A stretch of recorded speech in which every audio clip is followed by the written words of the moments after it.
ineffable. Yeah. There are no words for this. Don't need to be. There's vibrations. Yeah. And, you know, there are times when I'm writing in the morning when I feel ecstasy. You know what that is? That's you in the receiving mode and receiving. Ecstasy is what it feels like in your body when you receive what your inner being feels like. Yeah.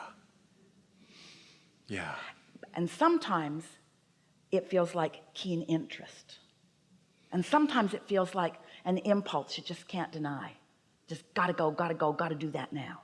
When you're tuned in, the way your inner being feels, you translate and describe in different ways, but you get so you just know. Might as well just always let your inner being go along with you rather than hold them out.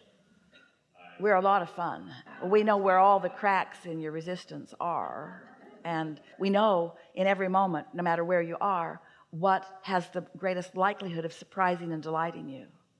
And there's nothing more delightful to us than for you to be delighted. Well, I am Delighted. Yes. I love you, Abraham, and I love you, Esther. That's clear to us. Yeah.